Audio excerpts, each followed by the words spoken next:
is Dr. Lekshe Tsomo, who entered upon monastic life in 1977, taking full ordination in 1982.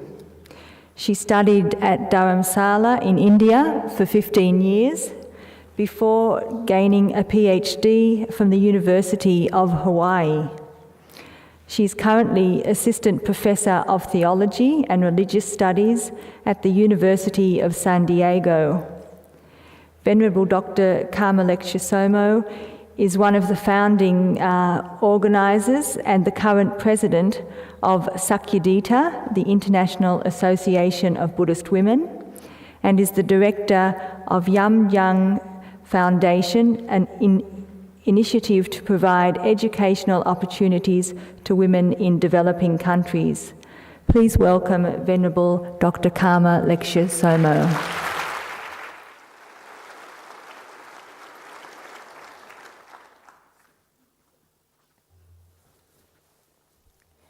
Namaste, aloha, and tashidele. It's a great pleasure to be here today to discuss this important topic.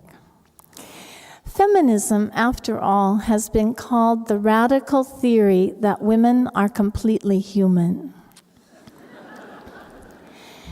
And today there are more than 300 million Buddhist women in the world. We're talking about 300 million people already dedicated to peace, honesty, harmony, loving kindness, and compassion.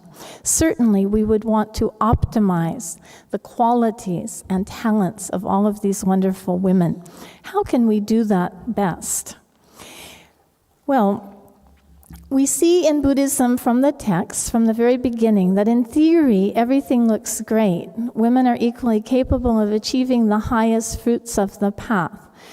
This means different things in different traditions.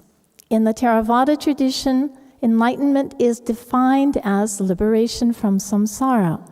Women can do that. We know that without question because in the early texts there are examples of hundreds and thousands of women who achieved the state of an arhat. In the Mahayana, then, the goal is to become a Buddha. And enlightenment is defined as becoming a fully enlightened Buddha. But the Buddha appears in male form, and it is said that Buddhas always appear in male form. After all, that's one of the characteristics of a Buddha. One of the 32 major and minor characteristics of a Buddha is to have a male sign. So we see a discrepancy here between the theory and the everyday realities that women experience in Buddhist countries. We find that there are grave inequalities in access to ordination, in access to education, and in access to leadership roles. So if Buddhists want to become a model for social change in the world, we need to set our own house in order. We have to address the inequalities that exist in our own traditions. When I was ordained as a novice in France, in the Tibetan tradition in 1977, I did not realize that the Tibetan tradition had no full ordination for women. I was very naive. But in the last 20 years, there have been major changes throughout the world. In 1987, Sakyadhita, the International Association of Buddhist Women, was formed, and some of you were present there at that time. And we've seen enormous changes in all Buddhist societies since that time. Sakyadhita has been inclusive, welcoming men, women, lay, and ordained.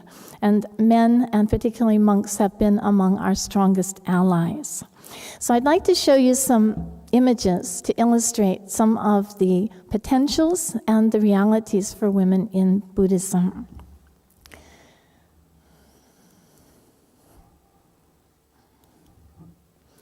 This is Sujata, sometimes called Radha in some texts. She is the woman who gave milk rice to the Buddha after his ascetic practices when he decided to eat again and gain his strength to achieve enlightenment. She is said to perhaps be the first person to take refuge. That would make her the first Buddhist. This is the tree under which she offered milk rice to the Buddha, and you can see that under the tree today, many of the devotees are women. This is an image of Mahapajapati, the Buddha's auntie and stepmother, that I recently found in Vietnam. She was the leader of the early Sangha for bhikkhunis. In other words, she was a leader for many years. She lived to an old age, and she was a model of leadership for women from earliest times. Now, this is the image of compassion, the Bodhisattva of compassion, Avalokiteshvara, which in India is male. But we see that in China, Avalokiteshvara becomes female with Kuan Yin. And these are the celestial beings attending her. And later we find images like this of Kuan Yin in China. So this was taken in Malaysia, where women become associated with compassion, a very positive image for women. This is another image from the Tibetan tradition, from India, an image of a woman who achieved Buddhahood in female form. This is Tara. She is the model of virtuous activity who helps all sentient beings, sometimes called a savior. So you can see her right leg is extended because she's ready to come and help sentient beings and provide whatever they need. This is another image of green Tara. She protects the conditions for practitioners, whatever they need, the teachings, good health, food, and so forth. This is Machik Labdrön, coming from the Tibetan tradition. She was a flesh and blood woman. So we need to distinguish between images of enlightenment and actual women, because sometimes there is a tendency to idealize women in the etheric, but on the real practical level, on the everyday level, women's roles tend to, move toward the kitchen.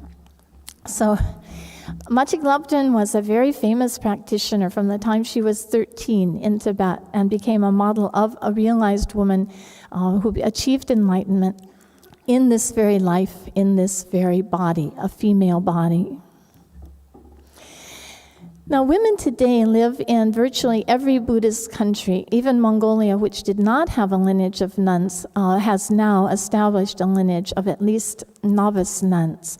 This is taken in Hanoi, and this nun is the leader of the nuns of northern Vietnam. This is an example of the beautiful temples that women have established, not only in Vietnam, but in many Buddhist countries. We see these as examples of what women can do when we put our minds to it. Here's some of the young novices peering down from the balcony, and they were also very encouraged to see women coming from different countries and interested in what they're doing. This is another Vietnamese monastery in Hue. And the monasteries for women in Vietnam are all led by nuns. So examples again of women's leadership, where nuns are trained by nuns and women are respected and supported by the society as teachers. The discipline, by the way, is impeccable. Now, she first showed me an altar of famous monks from the last 100 years in Vietnamese history. And I said, well, what about nuns?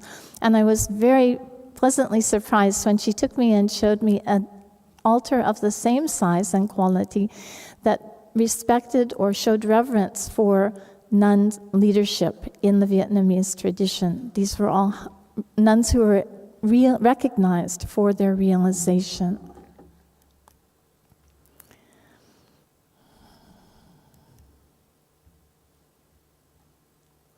So what does it mean for women when the archetypes of enlightenment are all male? What does it mean for women when all the teachers are male? When all the figures on the altar are male?